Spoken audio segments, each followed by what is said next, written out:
జనవరి 25, 2024. ఈ దినము దేవుని స్వరము. సంఖ్యాకాండము 6వ అధ్యాయము 26వ వచనము. యెహోవా నీ మీద తన సన్నిధి కాంతి ఉదయింపజేసి నీకు సమాధానము కలుగజేయునుగాక. Numbers chapter 6 verse 26.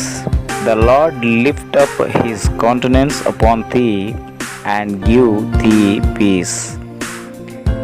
गिनती अध्याय 6 वचन 26. यहोवा अपना मुख तेरे ओर करे और तुझे శాంతి దే. దేవుడు కోటి సూర్యుల తేజస్సు కలిగినటువంటి వాడు. మనము చీకటిలో బ్రతుకుతున్నటువంటి వారం.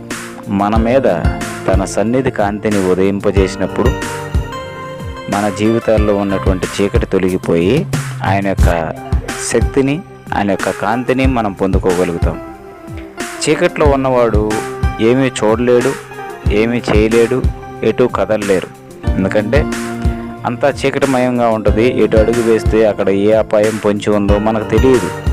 కానీ వెలుగులో ఉన్నవారు సమస్తాన్ని చూడగలుగుతారు, చేయగలుగుతారు. వారికి ఎందుకంటే అన్నీ కనిపిస్తూ ఉంటాయి, ఏది ఎక్కడ ఉందనేది తెలుస్తూ ఉంటుంది. అలాగే ఆయన యొక్క సన్నిధి మన మీద ప్రకాశించినప్పుడు మనలో ఉన్నటువంటి చీకటి పారిపోయి మనం వెలుగు సంబంధులుగా, వెలుగుమయమైనటువంటి జీవితం కలిగిన వారిగా ఉండగలుగుతాం. దేవుని యొక్క సన్నిధి కాంతి మన మీద ఉదయింపజేసినప్పుడు మనము చీకటి నుంచి బయటికి వచ్చి వెలుగుమయమైనటువంటి వారిగా జీవించగలుగుతాం.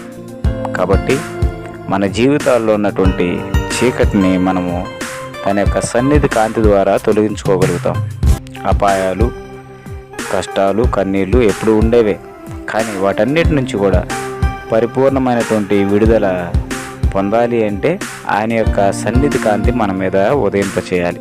అలా ఉదయింప చేయగలిగినప్పుడు ఆయన యొక్క సన్నిధి కాంతిని బట్టి మనము జీవించగలుగుతాం. దేవుని యొక్క సన్నిధి కాంతి మన మీద ఉదయింపజేస్తానంటున్నాడు. అలాగే సమాధానం కలుగజేస్తానంటున్నాడు. ఆయన సమాధానం కలుగజేస్తే అది ఎవరు దొంగిలించలేనిది, దాన్ని ఎవరు తీసుకోలేరు. కాబట్టి ఆ సమాధానాన్ని పొందుకుంటూ అలాంటి ప్రశాంతమైనటువంటి జీవితాన్ని జీవించాలి అంటే లేఖనాలను బట్టి మనం దేవుని యొక్క సన్నిధిలో జీవించాలి.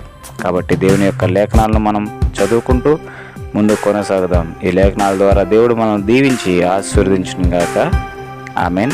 అందరికీ వందనాలు.